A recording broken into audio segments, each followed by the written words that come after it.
ہے۔ آپ کہیں گے طارق صاحب یہ کون سا فلسفہ، ہمیں سمجھ میں نہیں آیا۔ تو حضرات میں ایک جملہ دے رہا ہوں، اور یہ جملہ پوری خطابت نہیں بلکہ پورے جلسے کی پیشانی کی ہیڈ لائن بن سکتی ہے۔ اور وہ جملہ یہ ہے میاں کہ آدمی مرتا ہے کردار نہیں مرتا ہے، آدمی مرتا ہے کردار نہیں مرتا ہے۔ بات اگر سمجھ میں نہیں آئی تو آئیے میں ایکسپلین کرتا چلوں کہ آدمی مرتا ہے کردار نہیں مرتا۔ موت جب کسی صاحب کردار سے ٹکراتی ہے وہ تو مرتا نہیں، خود موت مر جاتی ہے۔ میں نے آسان کیا اس جملے کے ساتھ کہ آدمی مرتا ہے کردار نہیں مرتا ہے۔ میاں کیا آپ کو نہیں معلوم کہ فرعون کے مقابلے میں حضرت موسیٰ اور ان کا کردار آج بھی زندہ ہے؟ نمرود کے مقابلے میں حضرت ابراہیم اور ان کا کردار آج بھی زندہ ہے۔ اور آپ محسوس کرتے ہیں الحمدللہ، لیکن آپ کو اپنی جانکاری کا پتہ نہیں ہے۔ میاں آج سے 1450 سال پہلے کربلا کی دھرتی پر میرے رسول کے نواسے شہید سید الشہداء امام علی مقام نے اپنے پورے کنبے کو کٹوا دیا اور خود اپنے سر کو سجدے میں کٹوا دیا، لیکن الحمدللہ یزید کے مقابلے میں میرے حسین اور حسین کا کردار آج بھی زندہ ہے، آج بھی زندہ ہے۔ اور اسی ہندوستان کی دھرتی پر جوگی چیپال کے مقابلے میں کیا آپ کو نہیں لگتا ہے کہ 800 سال گزرنے کے بعد بھی میرے غریب نواز کا کردار زندہ ہے؟ اور آج الحمدللہ اتنی طاقت اور توانائی کے ساتھ میرے غریب نواز کا کردار زندہ ہے کہ غریب نواز اپنے مزار میں آرام فرما رہے ہوں، لیکن ان کے کردار کی خوشبو سے آج بھی بھٹکے ہوئے لوگ راہ ہدایت کر رہے ہیں۔ بے ایمانوں کو دولت کی ایمان کی دولتیں مل رہی ہیں۔ یہ ہے کردار کی طاقت، یہ ہے کردار کی زندگی۔ اب آپ کنفیوز ہو رہے ہیں کہ طارق انور صاحب اگر کردار زندہ رہتا ہے تو پھر مجھے یہ بتائیے نا کہ کس کا کردار کتنی دیر تک اور کتنی دور تک کس بنیاد پر زندہ رہتا ہے۔ تو آئیے میں اسے ڈسکلوز کرتا ہوا چلوں۔ کردار زندہ رہتا ہے، آپ کا کردار بھی زندہ رہتا ہے، ہمارے بڑے میاں کا بھی کردار ہمارے سماج میں زندہ ہے، ہمارے پردھان اور مکھیا کا بھی کردار زندہ ہے، لیکن کردار کی زندگی کتنی دیر تک ہوگی؟ 5 سال، 10 سال، 20 سال، 25 اور 50 سال؟ تو میاں یہ ڈیپینڈ اس بات پر کرتا ہے کہ کردار جتنا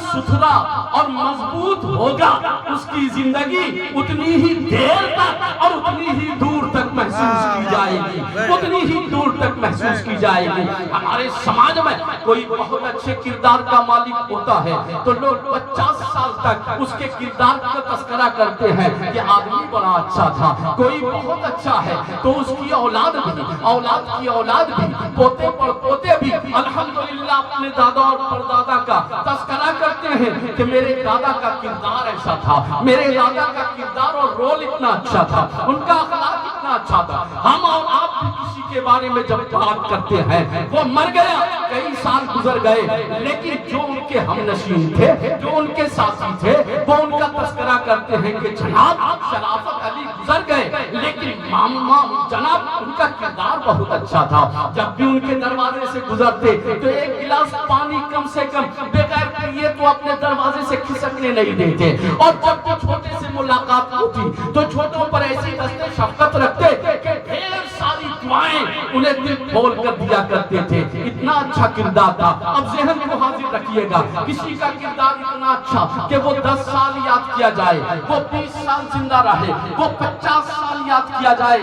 اب ہمیں حیرت ہوتی ہے میاں کہ کربلا میں میرے حسین کا کردار کتنا اچھا تھا کہ 14 صدیوں کے بعد بھی ایسا لگتا ہے کہ میرا حسین سامنے زندہ ہے، ان کا کردار زندہ ہے، ان کی سیرت زندہ ہے۔ سبحان اللہ، سبحان اللہ۔ اس لیے طارق انور کو کہنے کی اجازت دے دو کہ حسین زندہ ہیں دستور زندگی کی طرح، حسین زندہ ہیں دستور زندگی کی طرح، اور شہید مرتا نہیں عام آدمی کی طرح۔ میاں یزید ڈوب گیا شام کے اندھیروں میں، حسین پھیلے ہیں دنیا میں روشنی کی طرح، پورا مدینہ پاک آواز بلند نبی اور آل نبی پر درود پڑھے، اللہم صلی علی سیدنا و شفیعنا حبیبنا مولانا محمد وبارک وسلم صلاۃ و سلام علیکہ یا رسول اللہ یا رسول اللہ صلی اللہ تعالی علیہ وسلم۔ کردار جتنا اچھا ہوگا زندگی اتنی ہی دیر تک اور اس کی دھمک اور اس کی خوشبو اتنی ہی دور تک محسوس کی جائے گی۔ اور الحمدللہ میرے نبی کی بشارتیں بتا رہی ہیں، میرے نبی کی خوشخبریاں بتا رہی ہیں، میرے نبی نے جو میرے امام علی مقام اپنے نواسے کی عظمت بیان فرمائی ہے، ان سے محبتوں کی جو ادائیں ہمیں احادیث کریمہ سے موصول ہوتی ہیں، وہ اس بات کی شہادت دے رہی ہیں کہ میرا امام اتنے عظیم، مضبوط اور اہم کردار کا مالک تھا کہ صبح قیامت تک ان کا کردار زندہ رہے گا، ان کی ذات زندہ رہے گی، ان کی بات زندہ رہے گی۔ بولیے انشاءاللہ، بولیے الحمدللہ۔ حضرات اب یہاں پر میں آپ سے یہی اپیل کروں گا کہ میاں اگر اس جسم کے دفن ہونے کے بعد بھی تم چاہتے ہو کہ تم تاریخ میں زندہ رہو، اپنے معاشرے میں زندہ رہو، تم اپنے سماج میں زندہ محسوس کیے جاؤ لوگوں کے بیچ میں، تو اپنے کردار کو اچھا کرو، اپنے اخلاق کو سنسا کرو، ایسا رول سماج کے لیے تمہارا ہونا چاہیے کہ تمہارے جانے کے برسوں بعد بھی دنیا تمہیں یاد کیا کرے، تمہیں یاد کیا کرے۔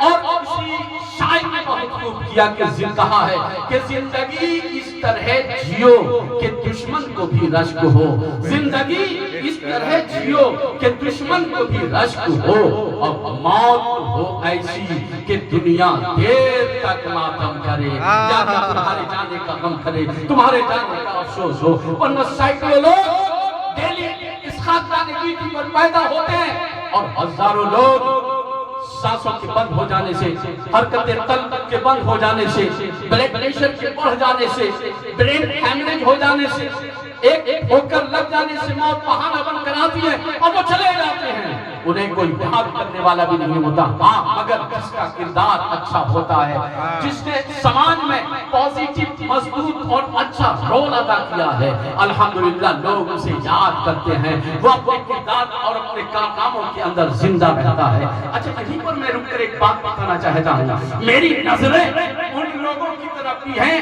اور سماج کے اس نیچر کو بھی پڑھ رہی ہیں کہ آج انسان جیسا ہو تیسا ہو دولتیں اکٹھا کرنے میں لگا ہوا ہے، پیسے اکٹھا کرنے میں لگا ہوا ہے۔ میں ان سے پوچھنا چاہتا ہوں جناب آپ یہ دولتیں کیوں اکٹھا کر رہے ہیں؟ تو ان کا جواب ہوگا قاری انور صاحب یہی دولت تو ہے جس سے ہر چیز خریدی جا سکتی ہے، اس دولت سے اچھا کپڑا خریدا جا سکتا ہے، اسی دولت سے اچھا مکان خریدا جا سکتا ہے، اسی دولت سے اچھے فلیٹ خریدے جا سکتے ہیں، اسی دولت سے کولر اور اے سی خریدے جا سکتے ہیں، اسی دولت سے پلاٹ پہ پلاٹ، کھیت کھلیان پہ کھلیان۔ طارق صاحب یہی دولت ہے جس سے روب دبدبا اقتدار کرسی سب کچھ خریدی جا سکتی ہے۔ میں آپ سے پوچھنا چاہتا ہوں جناب یقیناً یہ دولت اور اس کی کرشمہ سازی ہے جو آپ کی نظروں میں ہے، لیکن میں آپ کو دیکھتا ہوں کہ آپ جب دلی، بنگلور، مدراس، بامبے کہیں کا سفر کرتے ہیں تو اگر جاڑے کا دن ہے تو جیکٹس آپ پہنتے ہیں، اور خاص طور سے اس بات کا اہتمام ہوتا ہے کہ وہ کپڑا پہنے جس میں پاکٹس زیادہ ہوں، تاکہ آپ ایک پاکٹ میں ٹکٹ رکھیں، دوسرے پاکٹ میں آپ پیسے رکھیں، تیسرے میں آپ بڑے نوٹ رکھیں، چوتھے میں آپ چھوٹے چھوٹے نوٹ رکھیں، تاکہ جو خودرا خرچہ ہوگا وہ آپ مدد کر سکیں گے۔ تو یہ اہتمام کر کے نکلتے ہیں۔ میں آپ سے پوچھنا چاہتا ہوں جناب دلی کا سفر جہاں سے آپ کو 1 مہینے میں واپس آ جانا ہے تو یہ اہتمام کر کے نکلتے ہیں۔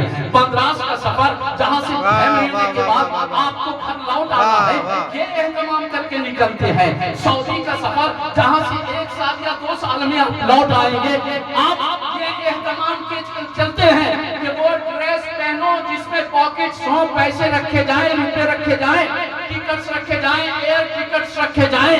آپ ہینڈ بیگ لیتے ہو، ضروری کاغذات اس میں رکھے جائیں، لگیج لیتے ہو کہ ضروری سامان اس میں رکھے جائیں۔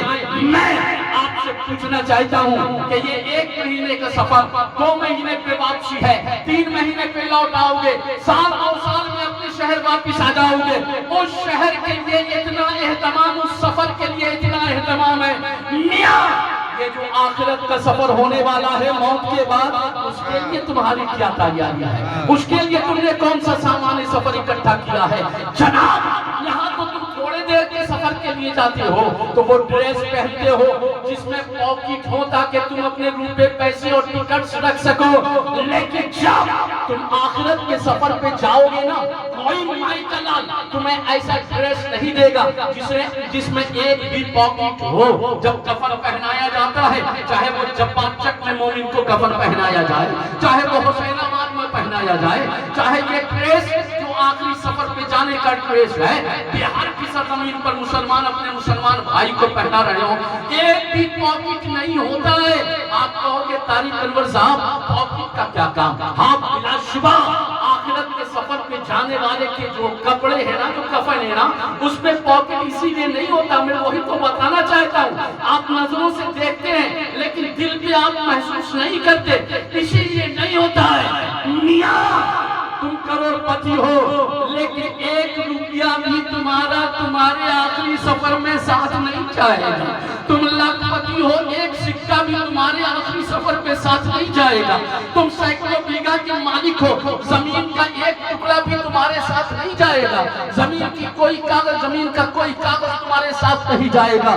پھر اس جگہ پر آخر کیا کام آنے والا ہے؟ تم یہ سنو, کفن میں پاکٹ اسی لیے نہیں ہوتا ہے کہ وہاں پہ نہ تو دنیا کا کوئی دولت اور خزانہ چلتا ہے, نہ تو انڈیا کا روپیہ چلتا ہے, نہ انگلینڈ کا پاؤنڈ چلتا ہے, نہ امریکہ کا ڈالر چلتا ہے. میاں نہ تو وہاں سعودی کا ریال چلتا, وہاں کچھ نہیں, یہ سب کرنسی نہیں چلتی ہے. ہاں اس سفر پہ جانے والے کے لیے قبر میں جو دولت چلنے والی ہے وہ ایمان کی دولت ہے, وہ ایمان کی دولت ہے. وہاں پہ قانون کا خزانہ نہیں چلے گا, وہاں پہ عشق شاہ مدینہ چلنے والا ہے. اگر تمہارے سینے میں ایمان کی دولت اور محبت رسول کا خزانہ موجود ہے تو بیڑا پار ہے, ورنہ وہیں سے ٹھوکے جاؤ گے, وہیں سے عذاب میں مبتلا کیے جاؤ گے, وہیں سے مارے جاؤ گے. لیکن بتائیں, ساری مثالیں تو آپ اپنی دنیا میں اپنی آنکھوں سے دیکھتے ہیں, اپنے معاشرے میں, اپنے سماج میں اپنی آنکھوں سے دیکھتے ہیں. لیکن پھر بھی موت سے پہلے, یعنی ہمیشہ کے لیے آنکھیں بند ہو جائے, اس سے پہلے آپ کی آنکھیں کھلتی ہی نہیں ہیں. آج اگر ہمارے رشتہ دار میں کسی کی میت ہو گئی, آج ہمارے سماج میں اگر کوئی اللہ کو پیارا ہو گیا تو چاچا بھی آئے, چاچی بھی آئی, ماما بھی آئے, مامی بھی آئی, دوست بھی آئے, احباب بھی آئے, پیش وقاری بھی آئے, محلے میں جو لوگ چاہنے اور محبت کرنے والے تھے سب لوگ آئے. اب تصویر کیا ہوتی ہے؟ یہی نہ ہوتی ہے کہ سب لوگ مل جل کر اس شخص کو قبرستان لے کر جاتے ہیں اور اسے دفن کر کے اپنے اپنے گھروں کو چلے آتے ہیں. آپ کہو گے کہ ہم میت کو دفنانے گئے تھے, لیکن طارق انور آپ کے احساس پہ چوٹ لگا کر یہ کہنا چاہتا ہے, نہیں جناب, نہیں جناب, تم میت تم نہیں آئے اور میت کو تم قبرستان نہیں لے کر گئے, تم قبرستان لے کر نہیں گئے ہو, بلکہ میت تم کو قبرستان لے کر گئی ہے. میت تم کو قبرستان لے کر گئی ہے. میت کو تم قبرستان لے کر نہیں گئے, بلکہ میت تم کو قبرستان لے کر گئی ہے. اب آپ پوچھو گے طارق انور, اگر سکے کا دوسرا رخ یہی ہے تو آخر یہ کیوں, ایسا کیوں کہ میت لے کر گئی؟ جناب جو ناراض تھے وہ نہیں آ رہے تھے, وہ بھی اس دن آتے. یعنی میت کی دعوت میں اتنا پاور ہے کہ وہ ناراض لوگوں کو بھی اپنے گھر اور اپنے ساتھ بلا لیتی ہے. آپ اگر کہتے ہو کہ ہم میت کو قبرستان پہنچا کر لوٹ آئے تو غلط. طارق انور کہنا چاہتا ہے جی نہیں, بلکہ میت آپ کو, چاہے آپ باپ ہیں, بیٹا ہیں, بھائی ہیں, بہن ہیں, چچا ہیں, آپ کوئی بھی ہو, میت کو آپ لے کر نہیں گئے بلکہ میت آپ کو قبرستان لے کر گئی ہے. اور کیوں؟ اس لیے کہ وہ دکھانا چاہتی ہے, وہ میت دکھانا چاہتی ہے. بس یہاں پر رک کر میں ایک بات کہنا چاہتا ہوں جناب, کہ اگر ہم میں سے کوئی نوجوان ترقی کر لے, اچھی کمائی ہو جائے, وہ نیا فلیٹ لے لے یا نیا گھر بنا لی، اور جب وہ گھر بھوج کرتا ہے، گرہ پرویش کرتا ہے، اس کی انٹری ہوتی ہے تو اپنے تمام رشتے دار کو، دوست احباب کو بلاتے ہیں کہ آج میرا گرہ پرویش ہو رہا ہے، میں نے یہ فلیٹ کیا ہے، یعنی نیا مکان بنایا ہے، کوٹھی جیسا مکان، یہ عمدہ فلیٹ، آؤ، سب کی دعوتیں ہوتی ہیں، وہ سب بلاتا ہے اور اپنے فلیٹس کو دکھاتا ہے۔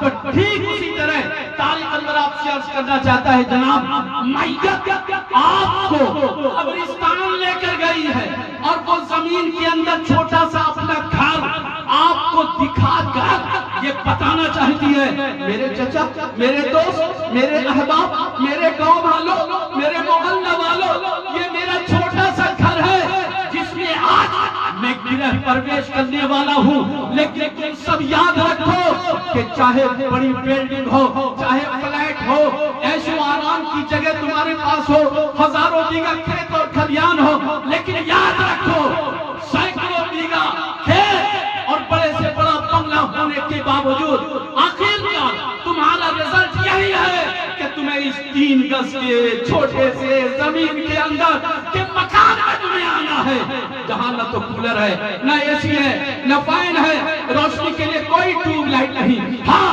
اگر یہاں پر کچھ کام آنے والا ہے تو وہ رسول اللہ کا کرم اور اللہ کی رحمتیں کام آنے والی ہے۔ اس لیے میرے ساتھ قبرستان آنے والوں، تم جب یہاں سے لوٹ کر جاؤ تو اپنے مکان کی فکر مت کرنا، اپنے فلیٹس کو بڑھانے کی فکر مت کرنا، دنیاوی عیش و آرام کے سامان کو اکٹھا کرنے میں اپنی زندگی کو برباد نہ کر دینا، بلکہ یہ گھر عذاب سے کیسے محفوظ رہے اس کا انتظام کرنا، یہ گھر اس میں روشنی کیسے ہو سکے اس کی فکر کرنا، یہ چھوٹا سا گھر اسے ڈیکوریٹ کیسے کر سکو، یہاں سے لوٹو تو اس کی فکر کے ساتھ لوٹو اور اپنی زندگی کو اس طرح جیو کہ موت کے بعد، اپنی زندگی کو اس طرح جیو کہ موت کے بعد ہمارے سماج کا نیچر یہ بولتا ہے کہ جب ہمارے گھر میں کوئی بچہ پیدا ہوتا ہے تو وہ بچہ روتا ہے، بولیے وہ بچہ، بولے نا میں ہاں ہوں، کچھ تو بولیے، مجھے سمجھ میں آئے کہ الحمدللہ ہم جبار چک شہر بھاگلپور میں بول رہے ہیں، جب کوئی بچہ پیدا ہوتا ہے تو وہ بچہ بولیے نا بھائی، وہ بچہ، اور اگر بچہ نہ روئے تو پورا خاندان رونے لگتا ہے، بچہ روتا ہے، نیچر یہی ہے۔ اور میں آپ سے عرض کرنا چاہتا ہوں کہ تم پیدا ہونے کے بعد پوری زندگی اس طرح جیو کہ تمہارے مرنے کے بعد تمہارے پیچھے پورا محلہ رو رہا ہو، اور قبر میں اپنے نبی کی زیارت کر کے تم مسکرا رہے ہو، تم ہنس رہے ہو، تمہاری آخرت اچھی ہو، تمہیں شفاعت کا سامان مہیا ہو گیا، اللہ نے تمہیں معاف کر دیا، تم اس طرح زندگی، سبحان اللہ، یعنی جب